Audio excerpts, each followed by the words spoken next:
সর্বনাশ করে ফেললো। এই এই হারামজাদি, বাপের বাড়ি থেকে কাজকর্ম শিখে আসতে পারোস নাই?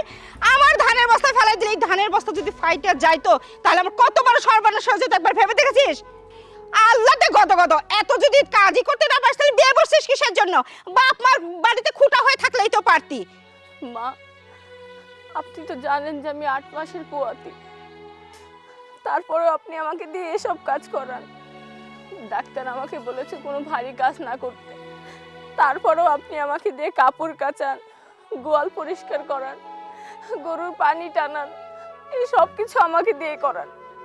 আপনাকে আমার উপর একটু মায়া লাগে না? ও, ডাক্তার কি বললো সেটা তোমার মনে আছে? কাম কাজ তাহলে করবে কে? হ্যাঁ, খাওয়ার সময় মনে থাকে না? খাওয়ার সময় তো গাবলা ভরে ভরে খাস, তখন তো বলস না যে একটু কম খাই। ওর ওর বলছি, এই ধানের বস্তা ঘরে নিয়ে থো। শোন, এই সময় আমার শাশুড়িরা আমাকে দিয়েও এইভাবে কাজ করেছে। কই আমার কোনো জায়গায় ক্ষয়ক্ষতি হয়েছে? হয় নাই তো, তোরও হবে না। ওর বলছি, এই ধানের বস্তা ঘরে নিয়ে রাখায়, আর তারপর গোয়াল ঘরে গরুকে পানি দিবি।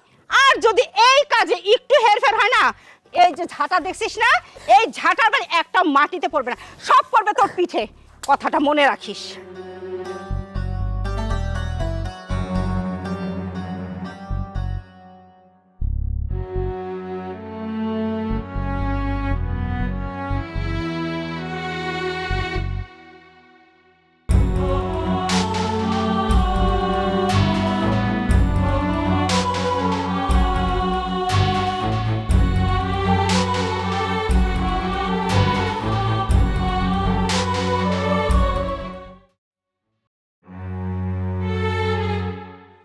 বাহ, মহারানী এসে দেখছি একদম বিছানার উপরে শটপটাং হয়ে শুয়ে আছেন।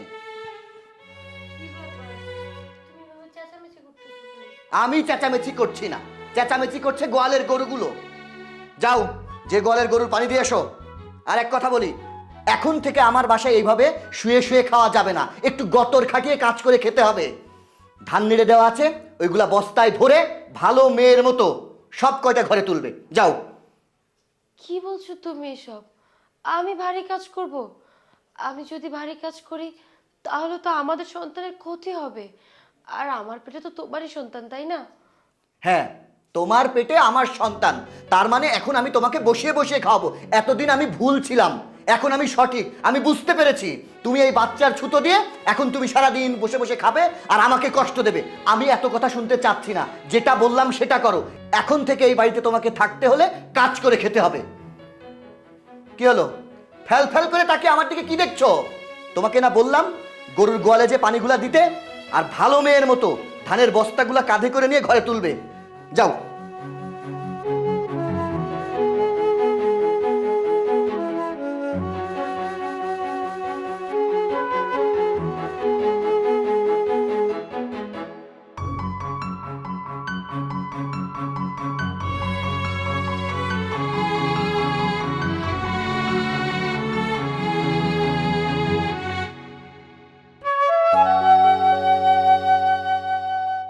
কি ব্যাপার, অসময় শুয়ে আছো? এ কি, তোমার গায়ে তো প্রচন্ড জ্বর। কখন থেকে? আমাকে তো কিছু বললে না। না, কিছু হয়নি। আচ্ছা, তুমি ফ্রেশ হয়ে নাও, আমি খাবার দিচ্ছি তোমাকে। আচ্ছা, আমি ফ্রেশ হবো, আগে বলো কি হয়েছে। সত্যি কথা বলতে, এই প্রেগনেন্ট অবস্থায়ও তোমার মা আমাকে দিয়ে ঘর সংসারের সব কাজ করায়। আমি কখনো কিচ্ছু বলিনি তোমার মাকে। আজকে যখন ধানের বস্তাটা নিয়ে আসছিলাম তখন আমি অনেক জোরে পড়ে গেছি।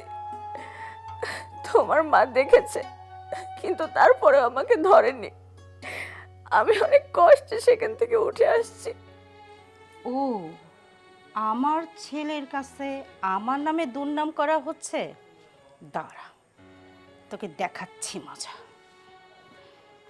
আচ্ছা ঠিক আছে, তাহলে আমি ফ্রেশ হয়ে আসছি।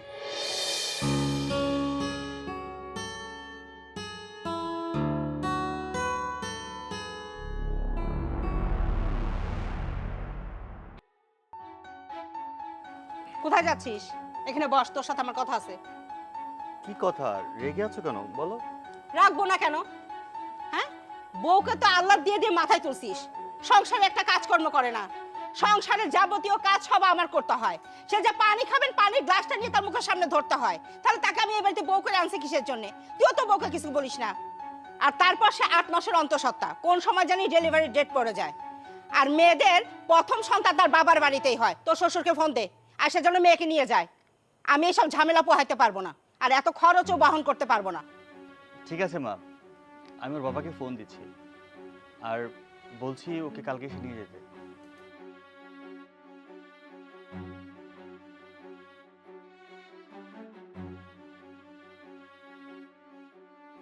বাবা, আসলে যে জন্য ফোন দেওয়া, মিষ্টির তো সময় ঘনিয়ে আসছে।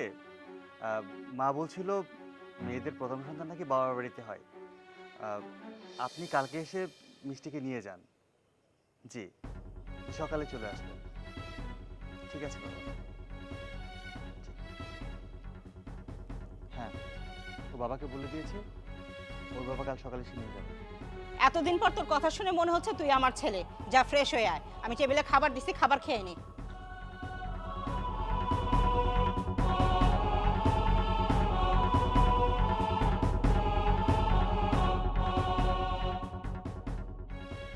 শুনেন বিআই সাহেব, আপনি এই বাড়িতে আসছেন ভালোই হয়েছে।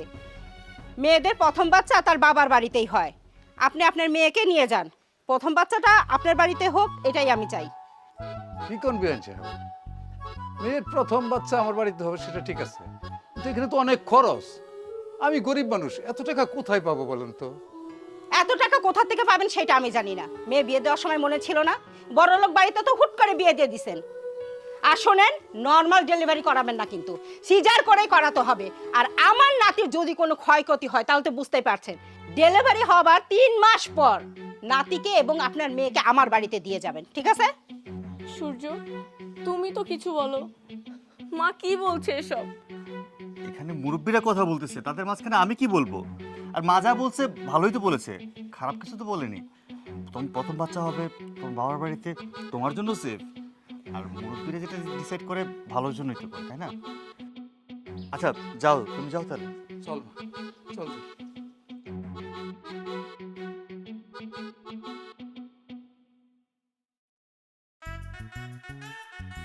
কার ফোন? শেফার শ্বশুর ফোন দিছে। হ্যালো, আসসালামু আলাইকুম।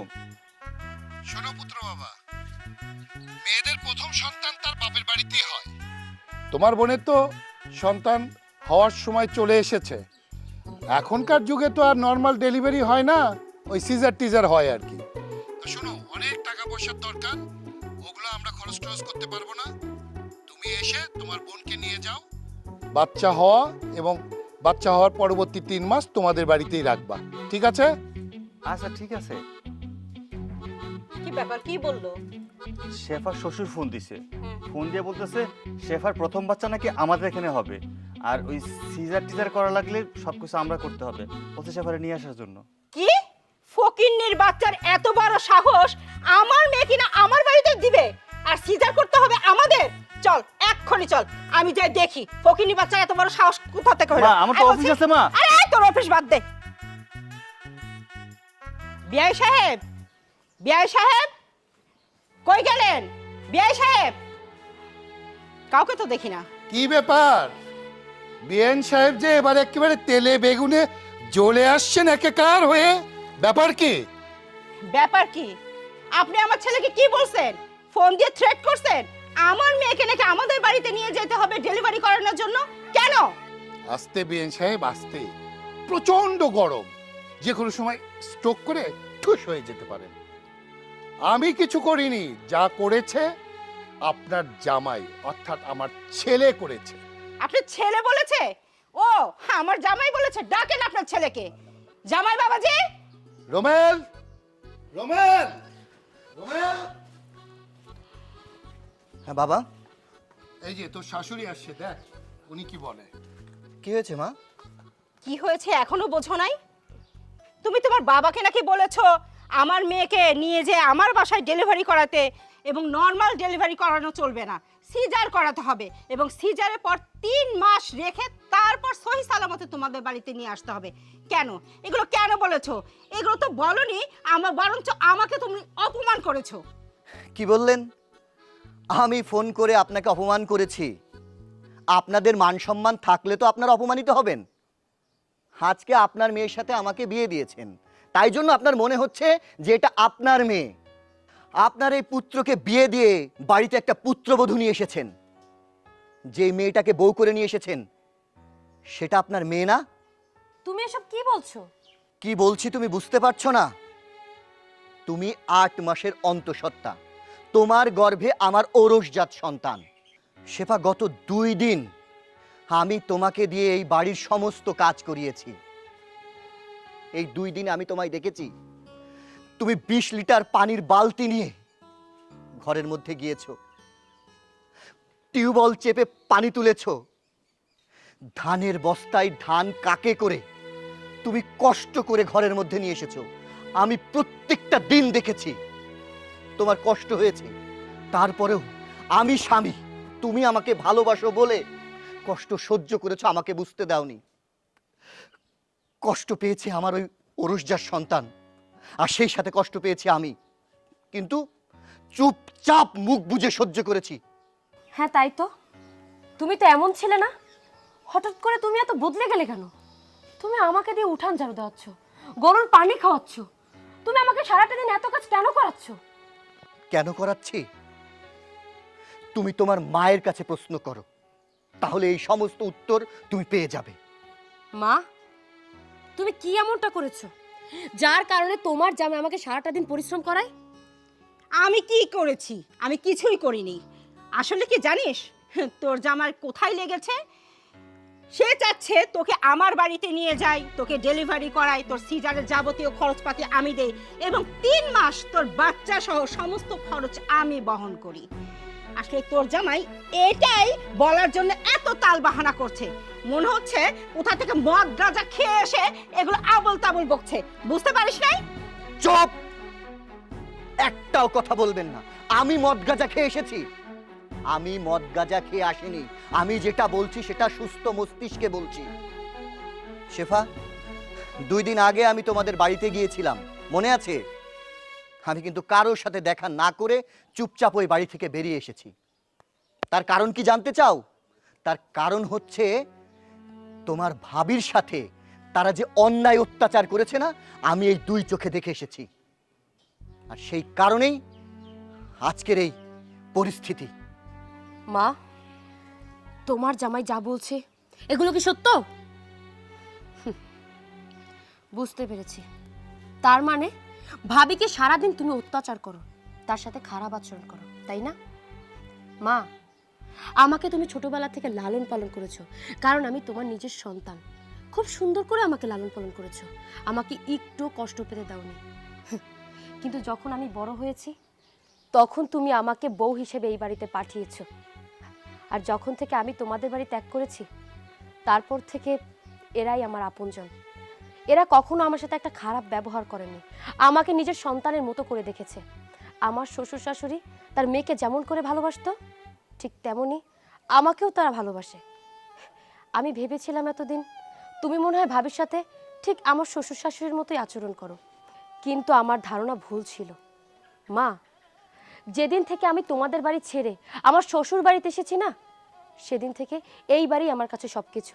কারণ তোমাদের কাছে বছরে 1বার কি 2বার যাব, কিন্তু এই বাড়িতে আমার মরণের আগ পর্যন্ত থাকতে হবে। তাই আমি এই বাড়িকে সবসময়ের জন্য আপন করে নিয়েছি। ভাবিও তো সবসময় তোমাদেরকে আপন করে নিতে চেয়েছে, কিন্তু মা তোমরা তার আপন হওনি। তার সাথে তোমরা দুর্ব্যবহার করেছো, তার সাথে তোমরা খারাপ আচরণ করেছো, তার উপর নির্যাতন চালিয়েছো, তাকে দিয়ে বাড়ির সকল কাজ করিয়েছো, যা কিনা একটা কাজের মেয়েও করে না। মা, তুমি ভাবির উপর যে পরিমাণ নির্যাতন করেছো, সেই নির্যাতনগুলো দেখে আমার হাজবেন্ড বাড়িতে এসে আমার উপরে সেই নির্যাতনগুলো চালাচ্ছে। মা, আজকে যদি তুমি ভালো হতে না, তাহলে আজকে আমার উপর এই বাড়ির কেউ নির্যাতন করতে পারতো না, আমাকে ভালোই বাসতো। ছি মা, তোমাকে মা বলতে আমার লজ্জা করছে। পরের মেয়েকে কেন তোমরা অ্যাকসেপ্ট করতে পারো না? পরের মেয়েকে কেন নিজের মেয়ে হিসেবে অ্যাকসেপ্ট করতে পারো না? মা, আমি এখন তোমার জন্য পর, আর ভাবি হচ্ছে তোমার জন্য আপন। সে তোমার ছেলের বউ হতে পারে, কিন্তু এখন থেকে সে তোমার মেয়ে। এটা তোমার আগেই বোঝা উচিত ছিল, কিন্তু তুমি সেটা বোঝোনি। আজকে তোমার কর্মফল আমি ভোগ করছি। সত্যি শেফা, এতদিন আমি ঘরের মধ্যে ছিলাম, জামাই বাবাজি আমার চোখ খুলে দিছে। তুই ঠিকই বলেছিস, পরের মেয়েকে আমি আপন ভাবতে পারি নাই। তার বাবা কত নয় গরিব মানুষ, আমি তারপরও জোর করে তাকে তার বাবার বাড়িতে পাঠাই দিছি। বিআই সাহেব কত কাকুতি মিনতি করছে, কিন্তু আমি শুনি নাই, আমি তার সাথে খারাপ ব্যবহার করছি। আজকে আমি বুঝতে পারছি, আসলে তুই যেমন আমার মেয়ে, ঠিক ওই মেয়েটাও তো আমার কাছেই আসছে, সেও তো আমারই মেয়ে। কিন্তু জানোস, কখনো তাকে আমি মেয়ের চোখে দেখি নাই, আমি তাকে সবসময় ছেলের বউ হিসেবে দেখেছি। আর এই জন্য অনেক অন্যায় অত্যাচার আমি তার উপর করেছি। এখন আমি বুঝতে পারছি, আসলে আমি যা করেছি সব ভুল করেছি। আর জামাই বাবাজি, তুমি যখন চাচ্ছ আমার মেয়েকে আমি 3 মাসের জন্য আমাদের বাড়িতে নিয়ে যাই, ঠিক আছে, আমার মেয়েকে আমি আমার বাড়িতেই নিয়ে যাব। বিআই সাহেব, তাহলে আমার মেয়েকে আমি আমার বাড়িতে নিয়ে যাই। ওটি হচ্ছে না। কোথায় নিয়ে যাবেন? হ্যাঁ, আমার বৌমা আমার বাড়িতে থাকবে, আমার নাতির প্রথম চেহারা আমি দেখব, আপনি না। আপনি যান, আপনার ছেলের বউকে নিয়ে আসেন, নিয়ে এসে আপনার বাড়িতে আপনার নাতির মুখ দেখেন। যাও বাবা, বৌমাকে বাড়িতে নিয়ে এসো। হ্যাঁ মা, চলো। চলো বৌমা, ভিতরে চলো। বাবা নিয়ে যা বৌমাকে। আচ্ছা শোন, বৌমাকে নিয়ে একটু শরবত টরবত খাওয়া, আমি একটু আসি। যা।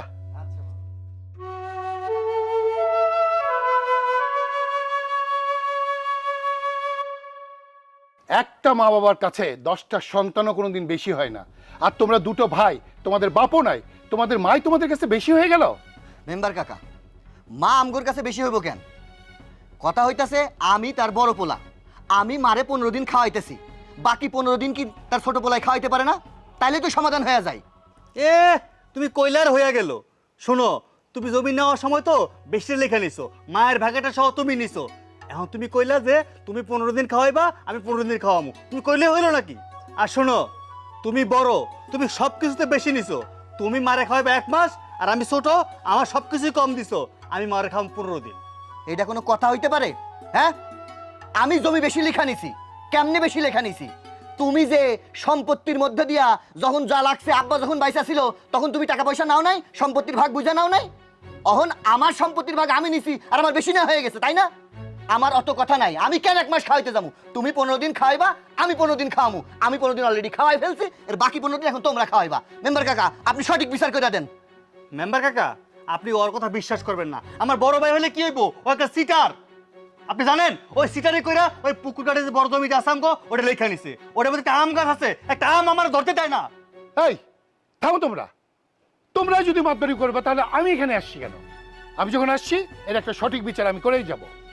ও ভাইজান, আপনি যে বিচার করে দিয়ে যাবেন ওইটাই আমি মাইনা নেব।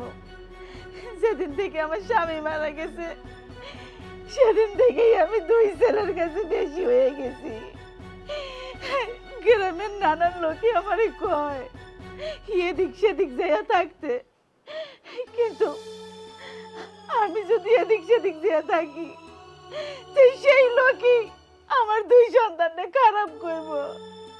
আমি মা হয়ে চাই না আমার 2 সন্তানকে খারাপ বানাইতে। আর তাছাড়া আমার তো যাওয়ার কোনো জায়গাও নাই। আমি কই যাবো ভাই সাহেব? আপনি আপনি একটা বিচার করে দিয়ে যান, আমি সেইটাই মাথা ব্যথা নেব। তোমার তো মাত্র 2টোই ছেলে, তোমার কোনো মেয়ে নাই। আর তুমি এই বয়সে আর কোথায় যাবে? এখানেই তো থাকতে হবে। তাই আমি তোমাকে যেভাবে বলি তুমি সেভাবেই করো।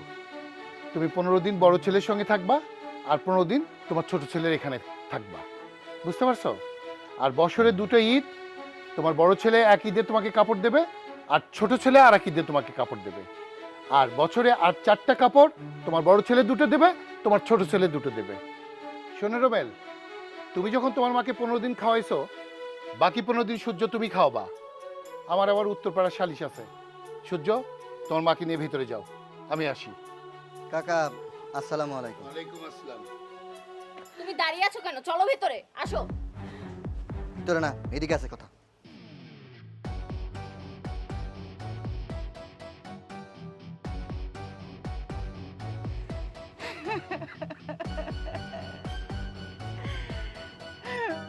আমার বিচার করে দিয়ে গেল, কিন্তু আমার 2 সন্তান তো খুশি না। আল্লাহ আল্লাহ, আমি কই যাব? আমি তো মরতেও পারতেছি না। মরলে নাকি মহাপাপ। আমি এখন কই যাব? আল্লাহ, কই যাব?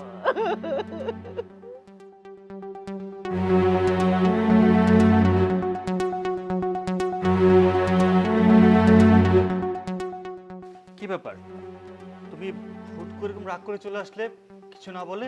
রাগ করবো না তো কি করব? আজকে কতদিন যাব তোমাকে বলছি আমি আমার বাবার বাড়িতে যাব, তুমি তো আমাকে নিচ্ছই না।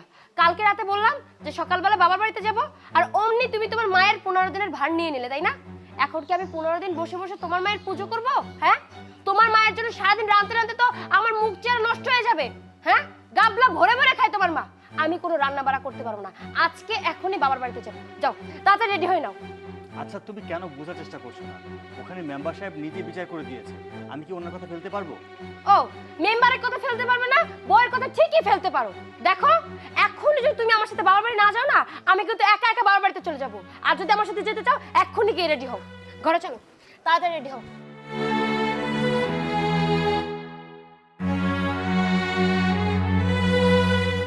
ব্যাগটা তো নিতে পারো। দাও। বৌমা, তুমি কই যাইতেছো? আমরা আমার বাবার বাড়িতে যাইতেছি। মা ফোন দিছিল, কইছে যে জরুরি একটা কাজ আছে, তাই জরুরি ভাবে যাইতেছি। শুনেন, আমরা তো 1 সপ্তাহের মধ্যে আর বাসায় এমন না। ওই বড় ভাবির লাগে একটু মিলতাল দিয়ে থাকেন। বৌমা, বড় ছেলের ঘরে 15 দিন খাইলাম, তুমি ঝগড়াঝাটির লেগা মেম্বার সাহেব আইসা ভাগাভাগি করে দিল। আজকে থেকে তুমি ঘরে আমার খাওয়া, আর তুমি আজকে তোমার বাবার বাড়ি 1 সপ্তাহ লেগে যাইতেছো গা। বড় বৌমা কি আমারে ওর ঘরে থাকতে দিব? আপনার তো আমার খাসিলেত ভালো না। আপনি এই যে কাজের কথা কইলে বইয়া থাকেন, ঠিকঠাক মতো কাম করেন না, পার উপরে পাও তুলে নবাবজাদির মতো করে থাকেন। খাবার কথা কইলে গাবলা ভইরা ভইরা খান, খাওয়ার বেলায় কোনো জায়গায় একটু কমতি থাকে না। আর তারপর আর মুখে মুখে চোপা চালান, এই লিগেই তো বড় ভাবে আপনার সাথে ঝগড়া করে। শোনেন, যতদিন না পর্যন্ত বাড়িতে আইতেছি, অতদিন পর্যন্ত একটু মিলতাল দিয়ে থাকার চেষ্টা করেন। কি রে বাবা, তোর বউগুলা কি কইতাছে? তোরা 1 সপ্তাহ লেগে যাইতেছস, আমি আর কই থাকবো? হ্যাঁ, তুই কিছু ক। আমি আবার কি কমু? আমার বউ যা কই সব ঠিকই তো কইছে। তুমি বড় ভাবে লোক তো মিল তাল দিয়ে থাকলে তো পারো, তা না তুমি 2টা বউ মানিয়ে নিতে পারো না, সারাক্ষণ লাগেই থাকো। আর সংসার থাকলে একটু কাম কাজ করা লাগে, তুমি কাম কাজ করবা না, সাথে খালি খাই খাই করবা। আর শোনো মা, আমি তোমারই পোলা, আমার তো মায়া লাগে তোমার জন্য। তো কি করুম কও? আমার তো সকালাত আছে, শ্বশুর বাড়ি বেড়াতে যাবো, তাই না? আপনার বড় ছেলের বউর সাথে একটু মিলজিল দিয়ে খায়েন, আমরা আসলে পরে আবার আমাদের সাথে খায়েন। আসো। এইটা কোনো কথা হইল? আজকে এই বৌমার বাপের বাড়ি যাওয়ার কোনো দরকার ছিল? জানি না আমার কপালে কি আছে।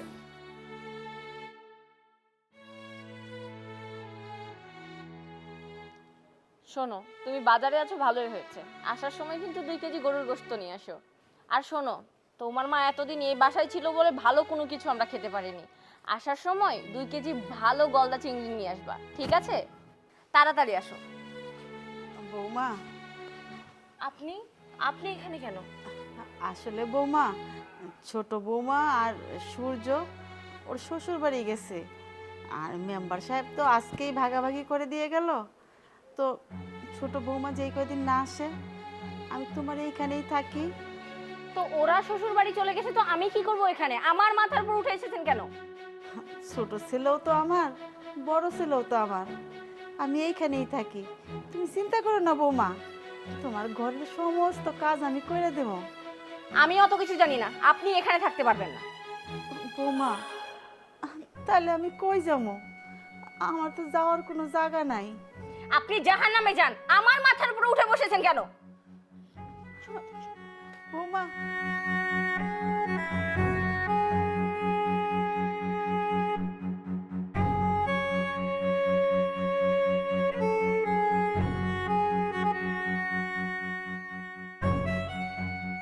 হ্যালো, কি রে মা, কেমন আছিস? আর ভালো থাকলাম কই মা? কি হয়েছে? আরে আমার শাশুড়িকে তো ভাগ করে দেওয়া হয়েছে। 15 দিন আমার হাজবেন্ড খাওয়াবে আর 15 দিন আমার দেবর খাওয়াবে। কিন্তু 15 দিন যে দেবর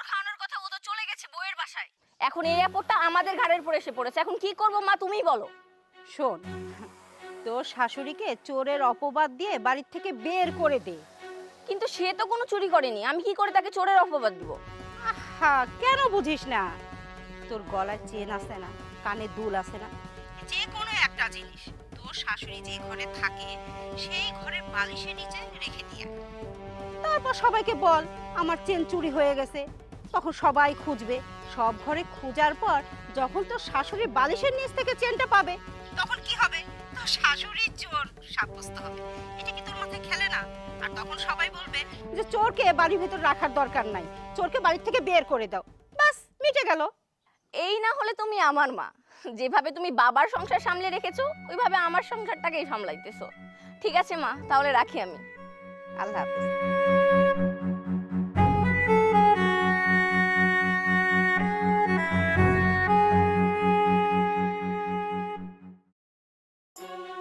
এই নাও তোমার জন্য বাজারে টাটকা দেখে 2 কেজি গরুর মাংস নিয়ে এসেছি, আর সব থেকে বড় গলদা চিংড়ি 1 কেজি নিয়ে এসেছি।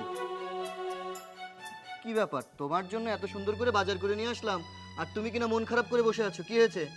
তো মন খারাপ করবো কিনা হাসবো? তো কি হয়েছে বলো? বাসায় তো অলক্ষী এসছে, অলক্ষী। বাসায় অলক্ষ্যে এসেছে মানে? আরে তুমি আমাকে শখ করে যে স্বর্ণের চেনটা বানিয়ে দিয়েছিল না, ওটা কোথাও খুঁজে পাচ্ছি না, ওটা হারিয়ে গিয়েছে। কি? স্বর্ণের চেন হারিয়ে গিয়েছে? তুমি সব জায়গায় খুঁজে দেখেছো? আমি সব জায়গায় খুঁজে দেখেছি, শুধু মায়ের রুমটা বাদ দিয়ে।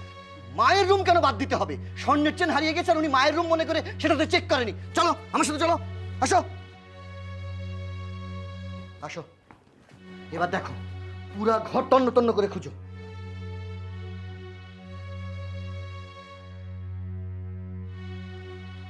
দেখেছো, আমি ভেবেছিলাম তোমার মাই হয়তো বা চেনটা নিয়েছে। এই যে তোমার মায়ের রুম থেকে চেনটা পাওয়া গেল। এবার বলো কি বলবা? শেষমেশ মা কিনা তোমার চেন চুরি করেছে? মার এত বড় সাহস! মা কোথায়? আর কোথায় হবে, পাশের রুমেই হয়তো বা মহারানী ভিক্টোরিয়া শুয়ে আছে।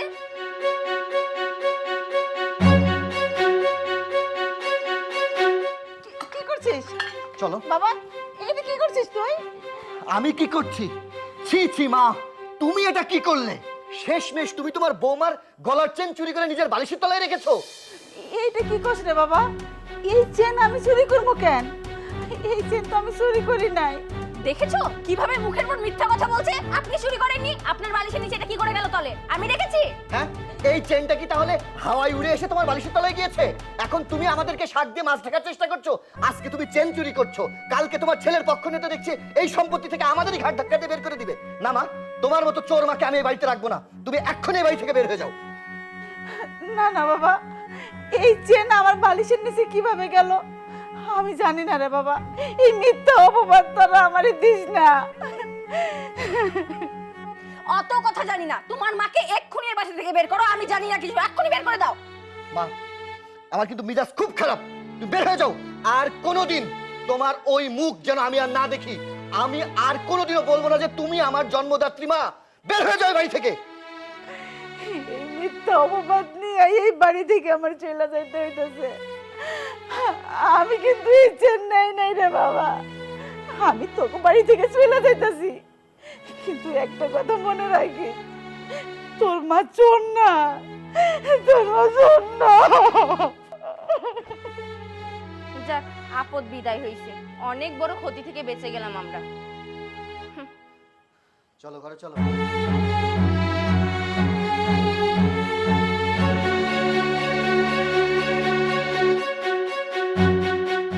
এই যে, এই নিন সয়াবিন তেল কিনে নিয়ে আসুন। ধরুন। বৌমা, সূর্য তো বাজারে গেছে, বাজার থেকে আসার সময় 2 কেজি তেল নিয়ে আসবো না? তুমি ফোন করে কয়ে দাও। আর এই রোদ্রের বেলায় আমি হাইটে যাইতে পারবো না। তাছাড়া আবার রাস্তা অনেক গরম, আমার পায়ে এক জোড়া জুতাও না যে আমি হাইটে যাবো। আচ্ছা, আপনাকে আমি যখনই কাজের কথা বলি তখনই আপনি অজুহাত দেখেন কেন? হ্যাঁ, সারাটা দিন বাড়ির ভিতর বসে বসে খান, কোনো কাজ কাম তো করেন না। আর আপনার ছেলে সারাটা দিন ডিউটি করবে, ডিউটি করতে কতটা কষ্ট হয় সেটা তো আপনি বুঝবেন না।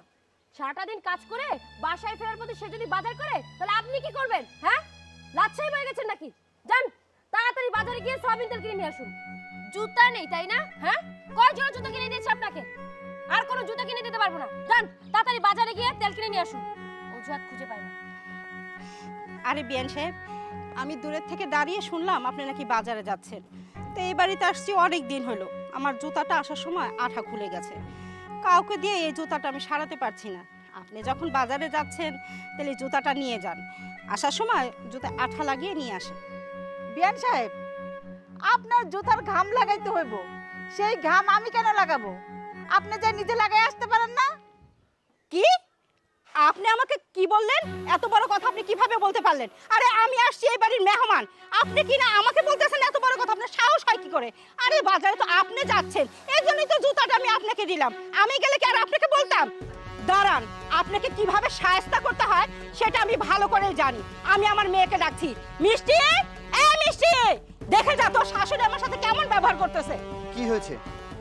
কি ব্যাপার আম্মু, আপনি এত চিল্লাচিল্লি কেন করছেন? কি হয়েছে? আপনি তো উত্তেজিত কেন? উত্তেজিত হব না কেন বাবা, বলো তো?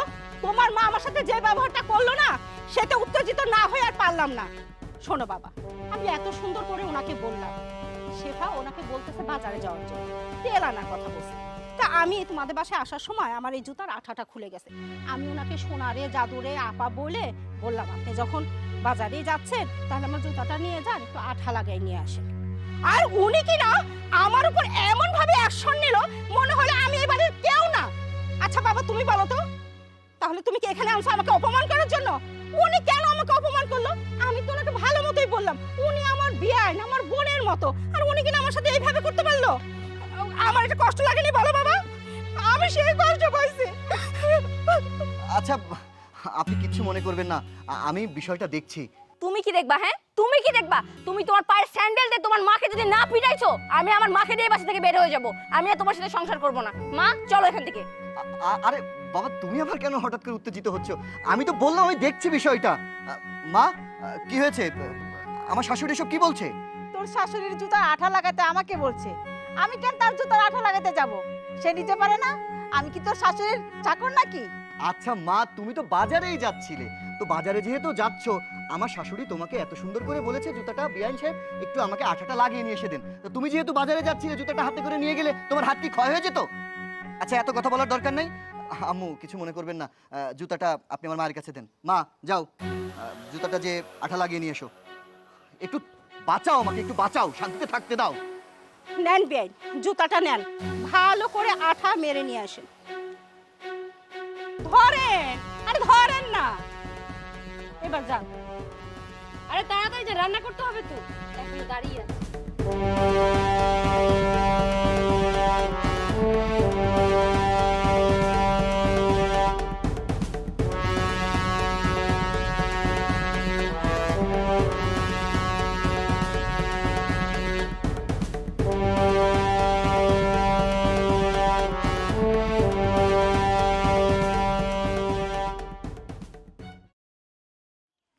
আসসালামু আলাইকুম ভাবি, কই যান? ওয়ালাইকুম আসসালাম। যাইতাছি একটু বাজারে। হাতে কি জুতা? পায়ে দেন। এটা তো আমার জুতা না, এটা হয়তো রুবেলের শাশুড়ির জুতা। আর ছোট বৌমা কইছে তেল আনতে, এর লিগে তেল আনতে যাইতাছি। আপনি আপনার ভিআইনের জুতা লইয়া যাইতেছেন আঠা লাগাইতে, আপনার পোলাই কি করে? বশির ভাই, আমার পোলার কথা আর কোয়েন না। আমার পোলা শাশুড়ি আর বউর ভক্ত, আমারে ধমকাইয়া পাঠাইলো বাজারে যাই আর শাশুড়ির জুতা আঠা লাগাই আনতাম। কি কমু ভাই সাহেব, আমার কপালে এইটাই ছিল। নিজের পায়ে জুতা নাই, ভিআইনের জুতা লইয়া যাইতেছেন আঠা লাগাইতে। আল্লাহ আপনার পোলা দুইটারে কবে হেদায়েত দান করবো আল্লাহই জানেন। আচ্ছা ভাই, আমি বাজারে যাই। যান ভাবি, যান।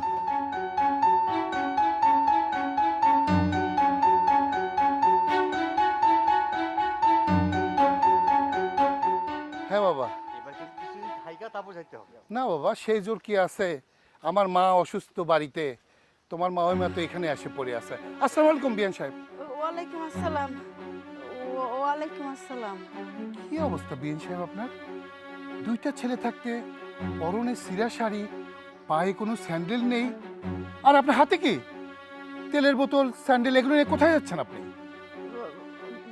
বাজার আরে মা থামো না, কোথায় যাচ্ছ যাও। কাজ যাচ্ছে বোধ হয় আর কি, চলো বাসে চলো। তুমি চুপ করো, আমি তোমার মার সঙ্গে কথা বলছি। বিএন সাহেব, সত্যি বলেন তো আপনি এগুলো নিয়ে কোথায় যাচ্ছেন? আসলে কি তেল শেষ হয়ে গেছে তো ছোট বৌমা বললো 2 কেজি তেল নিয়ে আসতে। আর এই যে জুতাটা এটা হলো বিয়ান সাহেবের, আসার সময় নাকি আঠা ছুটে গেছে, তাই আমাকে বললো বাজার থেকে এই জুতার আঠা লাগাই আনতে। আচ্ছা আচ্ছা, আপনি কি আর বলতে হবে না, আমি সব বুঝে গেছি। আপনি আমার সঙ্গে চলেন তো, চলেন, এই চলো, আসেন, চলেন।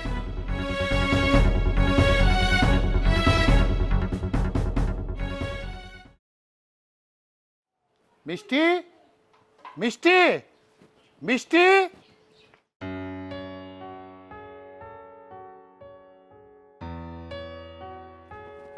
বাবা তুমি তুমি এসেছো? চুপ! একদম বাবা করে ডাকবি না আমাকে।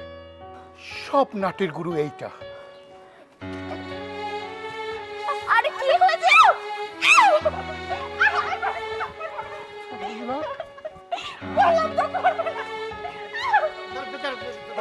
বাবা, এটা আপনি কি করছেন? থামেন আপনি, থামেন। শালা! সব শয়তানের গুরু ও। এই মহিলা, আমার মা বৃদ্ধ, তার খেদমত করতে পারবে না বলে মহিলা আমাকে বলে তাকে বৃদ্ধ আশ্রমে রেখে আসতে। আমি ওর কথা শুনি নাই দেখে ও আজ 3 মাস হলো মেয়ের বাড়িতে এসে আছে। এসে যত অশান্তি সৃষ্টি করেছে এ বাড়িতে। ওদের 2 ভাইয়ের কত মিল ছিল, তাদের মধ্যে গন্ডগোল শুরু করে দিয়েছে। আর আমার বিএন সাহেব একজন ভালো মানুষ, তাকেও কাজের মানুষ বানিয়ে ছেড়েছে। এত শয়তান! তোকে আমি ছাড়বো না। তোকে এবার আমি নিতে এসেছি। তুই এবার আমার সঙ্গে বাড়ি চল, তারপরে তোর মজা আমি বুঝাবো। আর তুই, এই তুই আমার মেয়ে, ভাবতে আমার লজ্জা করছে। ছি ছি ছি! তোকে না লেখাপড়া শিখিয়েছি, লেখাপড়া শিখে ভালো সংসার দেখে আমি তোকে বিয়ে দিয়েছিলাম। এখানে একজন মহিলা আছে, আমি ভেবেছিলাম তুই তাকে মা হিসেবে গ্রহণ করবি। করবি কি করে? ওই ডাইনি যে এসে তোর ঘরে ভর করেছে, অত নিজের সংসার তছনছ করে দিয়েছে। এখন এসেছে মেয়ের সংসার তছনছ করতে। লজ্জা করে না তোর? এই কতদিন আর তোর মায়ের বুদ্ধি শুনে তুই চলবি? হ্যাঁ, তোর বিবেক বুদ্ধি বলে কিছু নেই? হাতে পায়ে শুধু লম্বা হয়েছিস না? স্বামী সংসার নিয়ে মানুষ সুখে সংসার করে, বেশি সুখ দিয়েছে, এর জন্য তোর এই অবস্থা। বিএন সাহেব, আপনি খুব ভুল করেছেন। আপনাকে শক্ত হাতে ধরতে হতো হাল, তাহলে আজকে এই দিন আপনাকে দেখতে হতো না। বাবা চুপ! তুই আমাকে বাবা করে ডাকবি না। তুই আমার সেই মেয়ে না। আরে তোকে আমি এই শিক্ষায় শিক্ষিত করেছি। হ্যাঁ, শাশুড়ি আর মার কি পার্থক্য তুই জানিস? হ্যাঁ, তোর মা তোকে 10 মাস 10 দিন গর্ভে ধারণ করেছে, তোকে বড় করেছে, কিন্তু বিয়ের পর যে মাকে তুই পেয়েছিস সেটা হলো তোর শাশুড়ি মা। আরে তার সঙ্গে তো তোর সারা জীবন কাটাতে হবে। অথচ তুই তুই তাকে তুচ্ছ তাচ্ছিল্য করেছিস, তাকে তুই বাড়ির কাজের লোক করেছিস। এত বড় সম্মানী একজন মহিলাকে তুই রাস্তায় নামিয়েছিস। শুধু তোর একার দোষ না, এই 2 কুলাঙ্গারেরও দোষ। এই কি দেখে তোমাকে বিয়ে দিয়েছিলাম? তুমি একজন শিক্ষিত, রুচিশীল, মনুষ্যত্ববোধ ভেবে আমার মেয়েকে তোমার হাতে তুলে দিয়েছিলাম। নিজে তো মনুষ্যত্ব হারিয়েছো, আমার মেয়েটারও মনুষ্যত্ববোধ হারিয়ে ফেলেছো। ছি, আমার ভাবতে অবাক লাগে। মেরুদণ্ডহীন পুরুষ তুমি, লজ্জা করে না? তুমি তোমার বইয়ের কথায় ওঠো বসো। আরে যে মা তোমাদেরকে জন্ম দিয়েছে, 10 মাস 10 দিন তোমাদেরকে পেটে রেখেছে, কষ্ট করে লালন পালন করেছে, তোমার বাবা মারা যাওয়ার পর তোমাদের 2 ভাইকে আঁকড়ে ধরে উনি বিবাহ পর্যন্ত করেন নাই, মানুষ করেছে, বিয়ে দিয়েছে। আজকে তার পরিণতি এই, সন্তান হয়ে মার হাতে জুতো তুলে দিয়েছো তোমরা। ছি, তোমরা তো জাহান্নামের কীট। আরে মায়ের পায়ের নিচে সন্তানের বেহেশত, হেলায় হারাচ্ছ সেই বেহেশত তুমি। এই আল্লাহর আরশ কেঁপে উঠবে, আল্লাহ সহ্য করবে না তোমাদের এই অনাচার। এই কালনাগিরি, চল তুই বাড়িতে, তোর খবর তো আমি বাড়িতে গিয়েই করব। আর তোমরা দুজন শুনে রাখো, এরপর এই বাড়িতে কেউ যদি রাজ করে সেটা হলো তোমার মা। তোমার মা রাজরানী হিসেবে থাকবে, আর তোমাদের 2 জনের বউ থাকবে চাকরানী হয়ে। আমার কথার অনর্থ যদি হয়, তোমরা দুজন কিন্তু আমার ক্ষমতা সম্পর্কে জানো। আমি তোমাদের দুজনকে জেলের ভাত খাওয়িয়ে ছাড়বো। এই চল চল মা, ও মা, মা গো, আমরা ভুল করছি, আমার মাফ করে দাও, মাফ করে দাও।